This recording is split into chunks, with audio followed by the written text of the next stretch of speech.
So for my first video on open source housing here in Pittsburgh, we're at a service station 2 blocks from my house, and I just want to show like what I did to get started. I would usually the tires are thrown away in twos and fours that are similar. They might change two at a time or all four. So they're usually thrown away in a similar fashion. So if you look how many tires there are at any given station, there's plenty of tires. And so what you're going to have to do is, what I did in the beginning is I had either a carpenter's bracket or a C-clamp, and I would just measure the tire according to the size, and it seemed like a lot of the tires were 8.5 inches wide. So what I did is just measure 8.5 inches, and then I would make the selection process easier, because you could just find out exactly what size you need, and that would increase the speed of tire selection.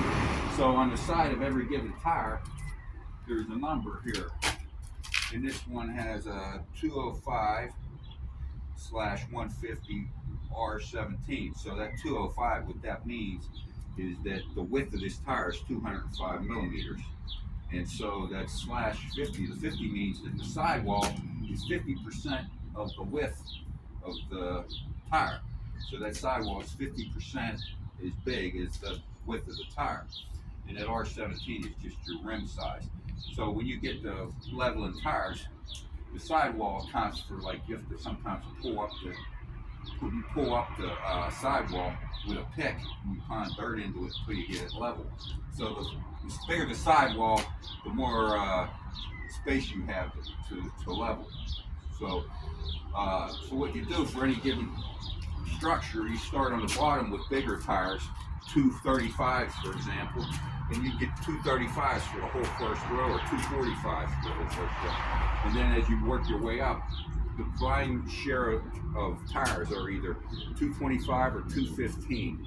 So for the subsequent rows, you use 225s, then 215s, and then top it off with maybe a couple rows of 205s. So, you know, it's a pyramid structure. And yeah, if you want an environmental, whatever you call it, greenhouse, environmental bomb shelter, shed, any kind of structure, environmental structure that will hold heat or cold, you can start with these tires. And that's how I evolved in the beginning. I used these, and then when I find out that the numbers, you can just choose the tires according to their numbers. And you take two, I come up with a dollie, and take two similar tires, put them on a dollie, and wheel them back to my truck. And it'd take maybe 6 or 7 a day. And or as many as I could, or as many as he has here that are similar. So that's what you want, similar tires for each row. And it's easier than measuring this or using this. You just look at the numbers on the side of the tire. Thank you.